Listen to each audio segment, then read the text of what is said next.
He kōna ipurangi tēnei nā te reo irirangi o Aotearoa. This is Mediawatch, back for 2025. I'm Colin Peacock. Summertime and the living is easy, or so the old song says, but George Gerschwin didn't have to keep Kiwis tuned in through a New Zealand summer news drought. This week, we look back at what you might have missed in our media since we went on holiday just before Christmas, which in some cases wasn't much. Coronation Street, they'd always talk about the chip butties, you know. But the outside world has changed a fair bit since Christmas. I have a warm spot in my heart for TikTok. TikTok is back, baby. TikTok, thank God. More about the news media, social media and that guy in the US coming up in our first program of this year. But let's start here in the dying days of last year when Christmas was just around the corner and the news was really starting to dry up. One more day till the big day, till Christmas. I'll be with you until 6 p.m. today. Usually, News Talk ZB's political editor, but I'm trying my hand at Talkback for the next couple of weeks. As always, we're keeping it light, we're keeping it Christmassy, we're keeping it casual this afternoon, so I'd love to hear... That was Jason Walls on Christmas Eve on News Talk ZB, putting in a solid holiday shift as a fill-in Talkback host after politics had come to an end in 2024. And though he was trying to keep it Christmassy, he ended up pretty curmudgeonly on the topic of Invercargill City Council scroogily scrapping its Christmas lights to save money. Many of them, that is the councils, have reached their debt ceiling, and there's just simply no money left in the kitty to pay for expensive things such as lights. I know up in Auckland they had the big debate around the Christmas tree as well. And as Jason Walls was speaking there, he seemed to realise that hosting the ZB Talkback ages you by about, well, at least a generation. I know how I sound, and I've become the very person that my younger self loathed, the person that gets on the radio and starts talking about how, the taxpayer shouldn't have to front up about this, or, the rates, no, think of the ratepayers. But to my younger self, I say, listen, mate, you weren't a ratepayer. You're not facing these massive rate bills. You don't drive along and see a pothole and think, why don't you fix that instead of putting up another light, you know? So if my younger self... I'm sorry, but this is who you are now. I do pay rates, you don't. Get over it. Joy to the world. Mind you, Talkback radio in the holiday summer silly season is a tough gig, with genuine news talking points in pretty short supply. In her Sideswipe newsletter on Substack, writer Anna Samways put it this way in the new year. With the politicians doing their great walks at the Batch or courtside at the tennis, the mainstream media only have domestic homicides, drownings and road fatalities to report on. Oh, and scaremongering with scrub fires. And shark sightings, cruddy weather and City Council Christmas penny pinching, she could have added. But Talkback Radio is all about personal opinions, and just the day before Jason Walls found his inner curmudgeon on ZB, the Media Council sanctioned his predecessor as political editor there, the veteran broadcaster Barry Soper, for personal opinions of his. On December the 23rd, the council said that a strident ZB and New Zealand Herald online column earlier in the year had cast unfounded doubt on the legitimacy of the process that led to Tory Whānau becoming Wellington's mayor. Barry Soper had written that the voting system saw her winning against all odds in an article which then had to be rewritten because, well, that was quite wrong.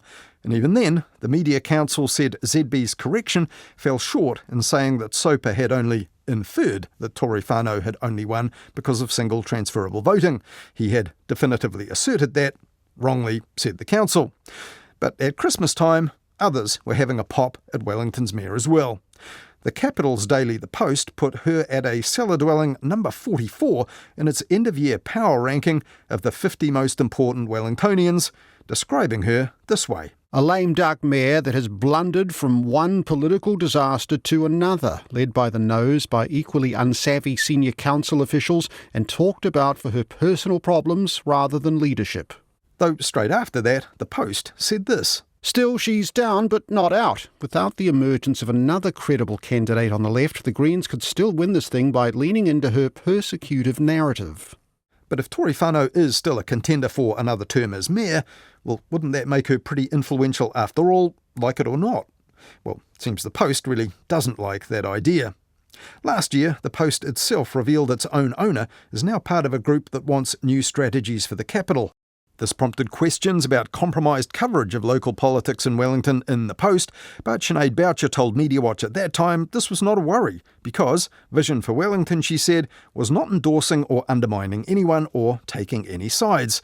And if it did, Sinead Boucher told us, she'd quit it. That's not why the group came together or what their kind of core conversation and focus is about. But if things ever morphed into something down the track, I would be stepping out of it because I don't think it's appropriate for me in my position to be endorsing or directing some kind of political outcome. Well, after that, the Post revealed late last year that Vision for Wellington's Dame Therese Walsh had given both the Prime Minister and Minister and Hutt South MP Chris Bishop a heads up about the group's creation. Love it, the Prime Minister texted back from Samoa. And former Wellington Mayor Dame Kerry Prendergast had volunteered her services to the then Minister of Local Government, Simeon Brown. In a satirical piece in last week's Listener magazine, purporting to look back in 1 year's time on what actually happened in 2025, columnist Russell Brown was possibly only half kidding when he included this. In Wellington, the owners of the Post insisted that a 3-month editorial campaign to have Mayor Tory Whanau hunted down like a rabid dog was politically neutral and simply a reflection of the widely shared vision of people they saw regularly at dinner parties. Biting stuff. Well, Sinead Boucher is still with Visions for Wellington, and recently the Post reported that movie titan James Cameron will be backing what's billed as a Vision for Wellington launch event later this month on the 19th of February, with a headline describing that as a titanic boost for Wellington visionaries. Stuff and the Post will be live streaming that and also providing the MC in Patrick Gower, who was hired by Stuff last year to generate absolutely positive good news. Let's see how all this goes down with the Post readers and their reading of the paper's reputation in 2025. The Post says it will be polling the public on their ideas for making Wellington great again as well, and probably power ranking those too. And there was more of that space-filling sort of stuff in the media over the summer silly season. On New Year's Day, for example, the spin-off even power ranked all of its own power ranking lists from its first decade online. All 87 ice blocks in New Zealand ranked from worst to best, outranked all the others in case you're interested. Meanwhile, late last year, the Herald, for no apparent reason, power ranked the best and worst films of Sam Neill, and in that it gave a special Golden Turkey Award to United Passions, a vanity project lavishly funded by world football's body FIFA in 2015 from the many millions sloshing around in its opaque accounts. And that made this line from Sam Neill's character, the discredited former FIFA boss João Havelange, more than a little ironic. Mr. Havelange is elected FIFA president. Our accounts are disastrous. As cinema, it is pure excrement, The Guardian said at the time, and 10 years later, some of that was still sticking to Sam Neill in the Herald. But while United Passions the movie was also condemned as a major distortion of actual history, New Zealand's media were united in their condemnation of President Trump's fact-free inauguration claim that America split the atom. Nelson Mayor Nick Smith worked overtime to put the record straight about local hero Ernest Rutherford in just about every domestic media outlet, and it even paid off in Pakistan. New Zealand साइंसदानों का कहना है कि तबियतदान Ernest Rutherford इंसानी तारीख में पहले माहिर हैं जिन्होंने 1917 में लेबोरेटरी तजुर्बा करते हुए एटम को तकसीम किया. And we should also brace for floods of fact-free stuff on Facebook and Instagram in 2025 after its billionaire boss Mark Zuckerberg made this announcement in the new year. And we've reached a point where it's just too many mistakes and too much censorship. The recent elections also feel like a cultural tipping point towards once again prioritizing speech. So we're going to get back to our roots and focus on reducing mistakes, simplifying our policies, and restoring free expression on our platforms. In other words, Facebook won't even be pretending to enforce its own terms of service in 2025 and beyond. Zuckerberg also said that Meta's fact-checkers would be dumped because they were too politically biased and have, he said, destroyed more trust than they created. But ironically and tellingly, he gave no examples of that for anyone else to actually check the facts. Bloomberg Business News, though, did check one intriguing detail of Mark Zuckerberg's video announcement, the ginger nut-sized golden wristwatch he was wearing at the time. According to Bloomberg, that retails for $1.6 million.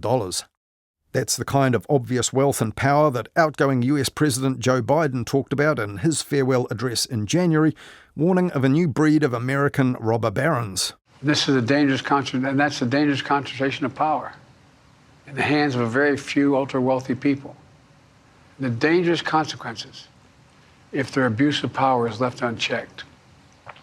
Today, an oligarchy is taking shape in America of extreme wealth, power, and influence that literally threatens our entire democracy. Now, disappointingly, Biden named no names, but Zuckerberg was among the tech and media barons bringing their bling and their cash to Mar-a-Lago in early January to grease up the next president. And a cartoon depicting just that by a Pulitzer Prize-winning Washington Post cartoonist included the Post's own owner Jeff Bezos, who bought the paper years ago with small change from his fortune amassed at Amazon. And David Falkenflick of NPR in the US described the cartoon like this.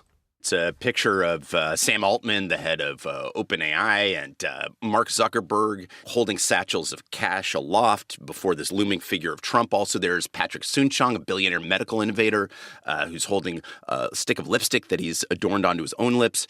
A prostrate figure of Mickey Mouse, of course, the avatar of the Walt Disney Company, the owner of ABC and ABC News, and, of course, the dome-headed figure of Jeff Bezos himself, also holding a satchel of cash. And this was a commentary on a number of tech titans, including Bezos, letting it be known that they'd each contribute $1 million to the Trump inauguration fund for later this month. Well, that sounds perfect. But the artist, Ann Telnaes, resigned after that image was then spiked by the Washington Post. Now, Jeff Bezos wasn't the only media baron who was doing a little anticipatory compliance, as it's been called, and he and others who donated to Trump's inauguration all then appeared in the best seats in the House on the day. And influencers hailed Trump at an inauguration celebration for the incoming president, which was paid for by the Chinese-owned video-sharing platform TikTok, which Trump once tried to ban, but is now backing. And it wasn't long before the payoff for that became pretty clear. We all know what the big story is today, so we might as well dive right back in. TikTok is back, baby! TikTok, thank God! Trump went on to claim that TikTok had helped him win the youth vote in the presidential election, and that was widely reported in the media. It fell to The Daily Show's comedians to point out the facts. And by the way, if you're wondering whether Trump won the youth vote by 34 points or 36 points, the answer is he lost the youth vote by 11 points. Just a slight discrepancy right there. Now, the behaviour of the new president also served as void-filling stuff for silly season media outlets here, even when what the president actually said wasn't coherent, let alone correct or newsworthy. That's the coolest story I've ever heard, that I would attack a karate champion, get slightly rebuffed, and then throw my arms around a guy with a neck about this big. But among those finding it funny on Inauguration Day nonetheless was Ryan Bridge on News Talk ZB last week.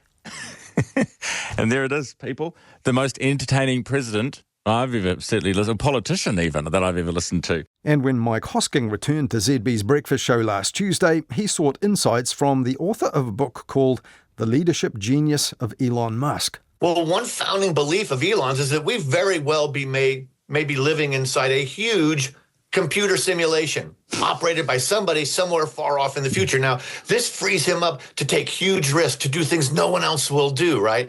But it also means that who's ever running that simulation, they wouldn't run it for boring outcomes. They run it for the most entertaining, unexpected outcomes. And can you believe the past week is definitely the most unexpected outcome of all? Now, if a politician or public figure said something so ridiculous on his show, you'd expect that Mike Hosking would rip into them, but he just let that go last Tuesday.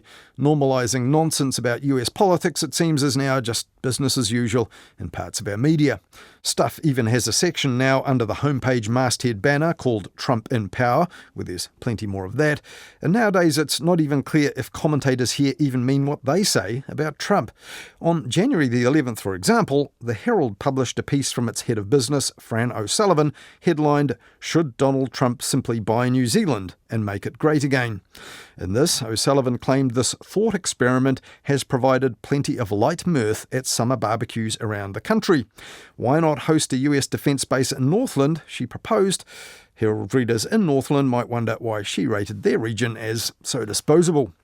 But that was only one of a huge pile-up of what will Trump 2.0 mean for us here in New Zealand type articles published lately, and also sound bites like this one from International Relations Professor Al Gillespie on 3 News. For me, it's going to be more like a game of billiards, and you're going to be balls everywhere. And as those flying balls start to land, what will tech titans turning Trumpist mean for all of us who use their media platforms? Meta's Mark Zuckerberg cited community notes on X as a better blueprint for moderating misinformation in future. But in spite of that, X's billionaire owner Elon Musk produced some of the worst of that lately.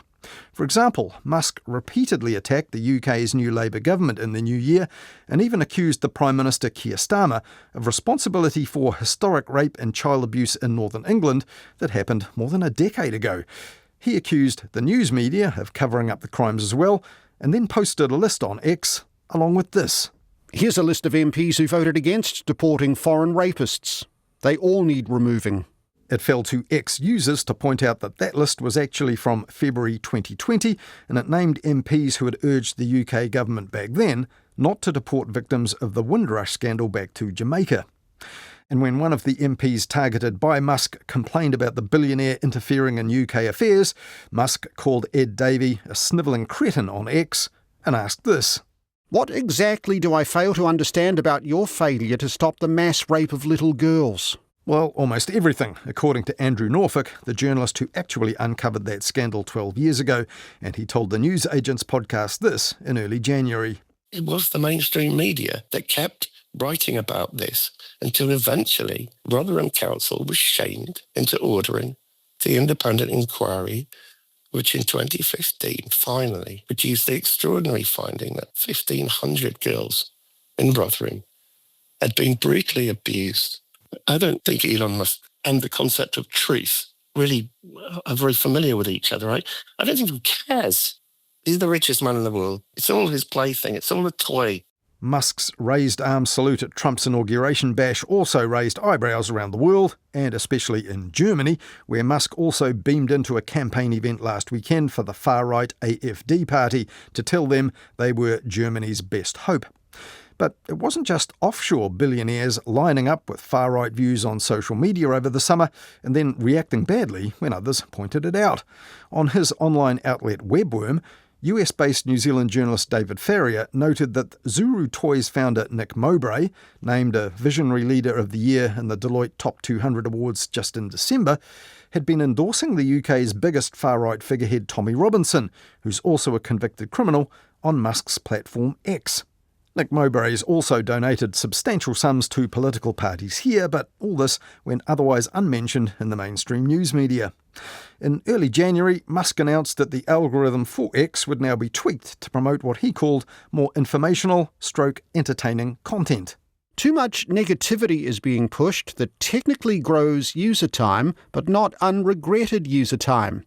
Our goal is to maximise unregretted user seconds. Among media regretting their use of Musk's platform was TVNZ, which quit X in the new year, joining other media outlets which have either canned their accounts or simply stopped using them. And when ZB's Jason Pine asked listeners to the station in mid-January how they now felt about social media after all of this, the response was interesting. I just deleted Facebook, I just deleted Instagram, and I bought an old school watch.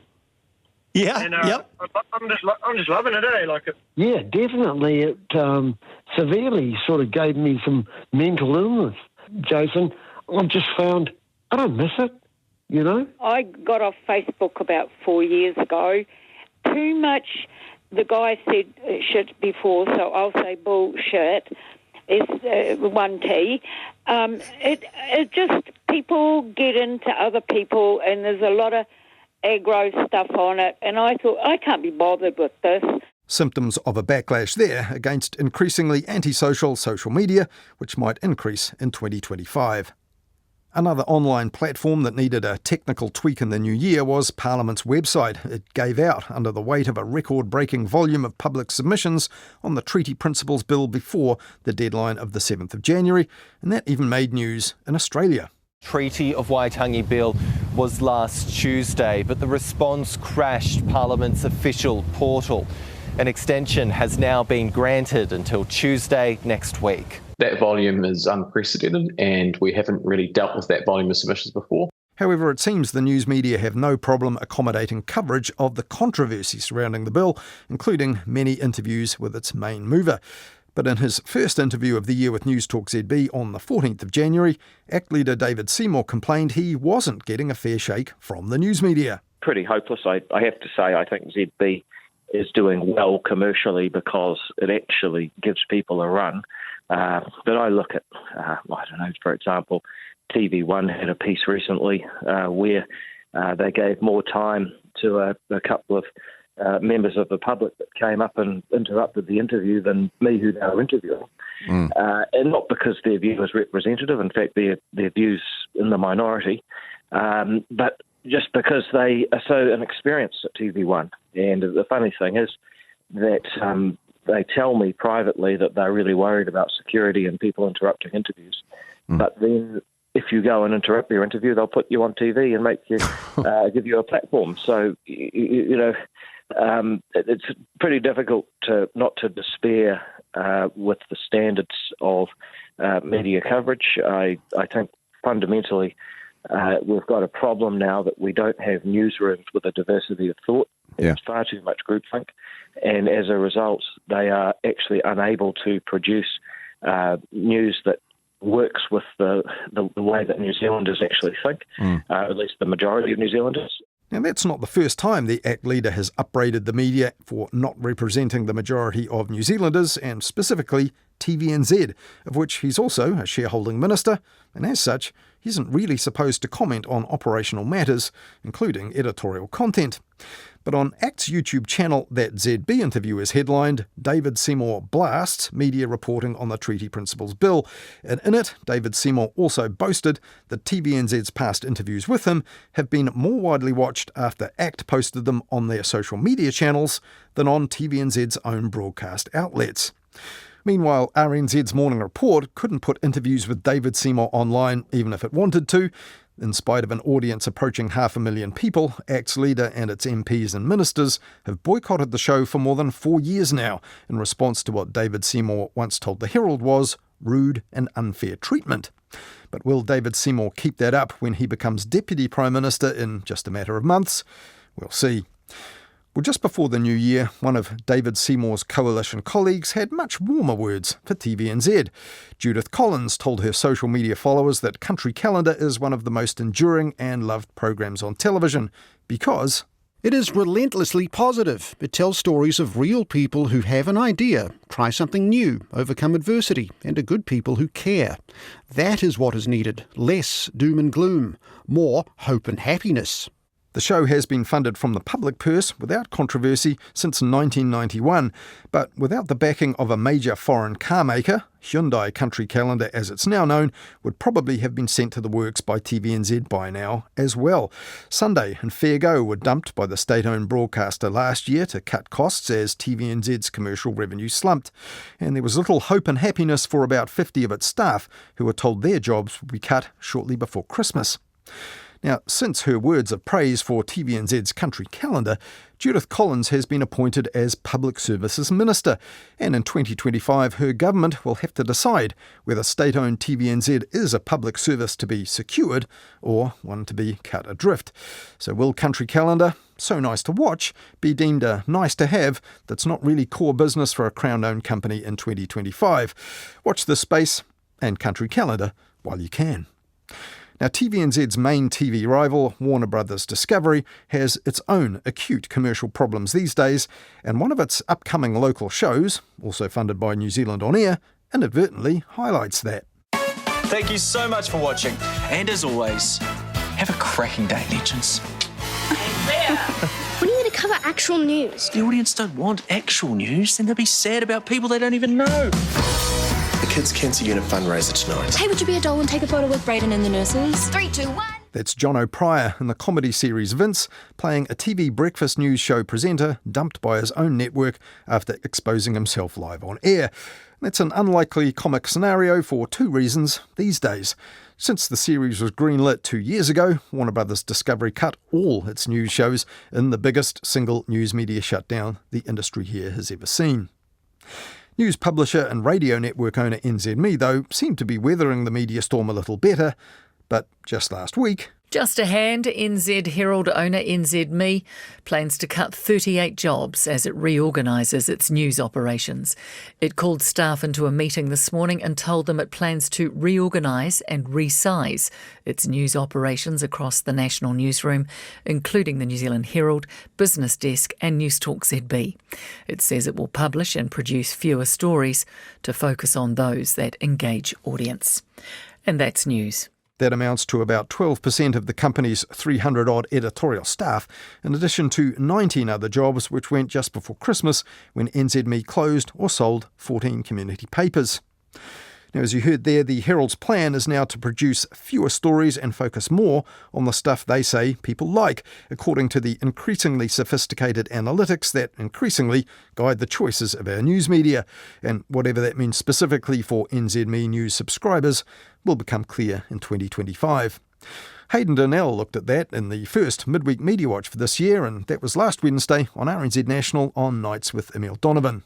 In that restructured system, there's only 7 senior roles, and it seems like existing senior staff will have to compete for those roles or apply for those roles. So all the roles are being disestablished and these new roles are being created, and then the existing staff have to apply for them. And there's some of the people that are caught up in that, big names that you might subscribe to the paper for. If you missed Midweek Mediawatch last Wednesday, it's on the Mediawatch podcast page at rnz.co.nz, or you'll find it in our podcast feed for free on Apple Podcasts, Spotify, or wherever you get your podcasts.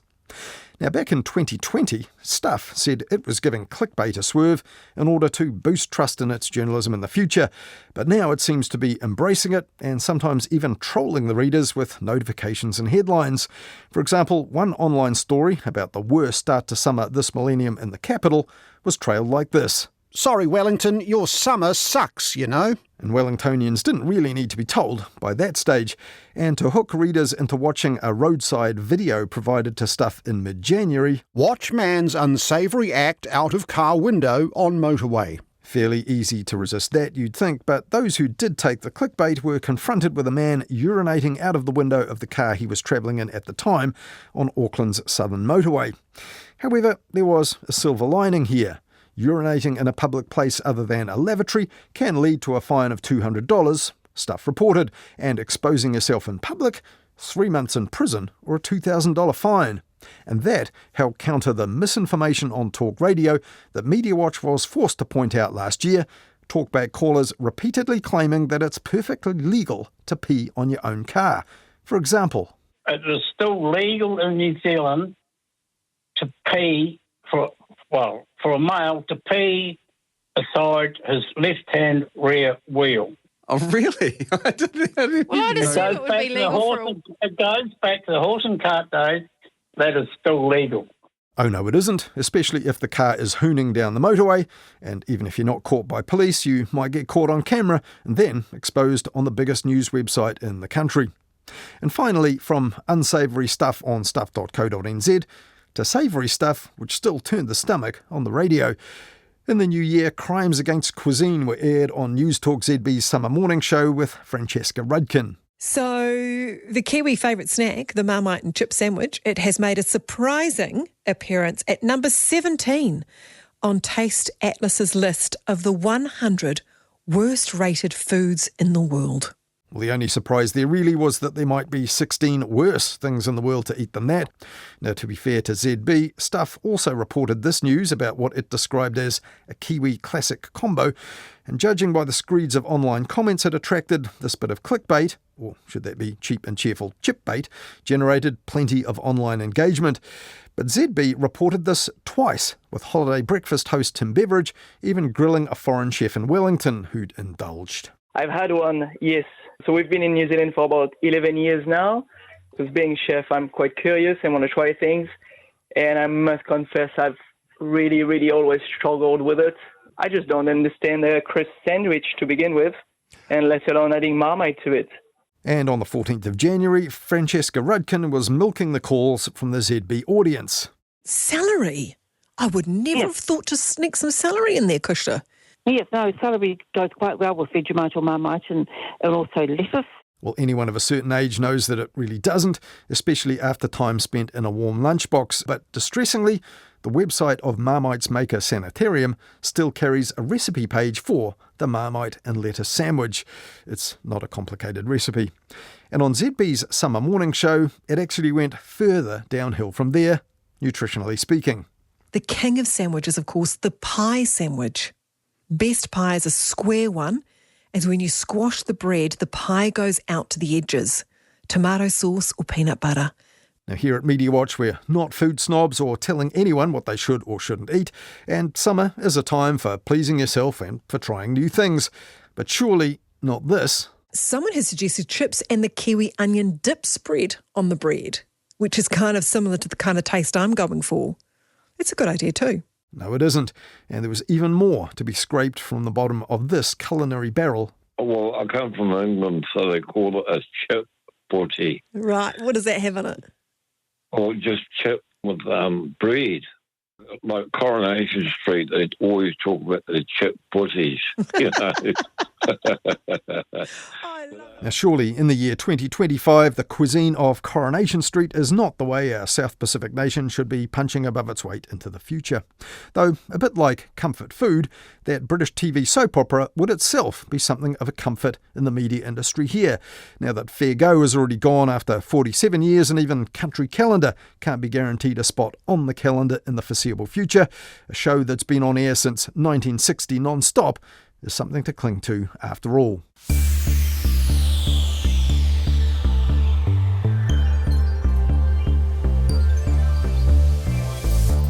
Well, that's all from Mediawatch for this week. Thanks for listening to our look back at the media since you last heard from us before Christmas. And thanks to producer Hayden Donnell and to Todd Zahner for the pitch-perfect voiceovers.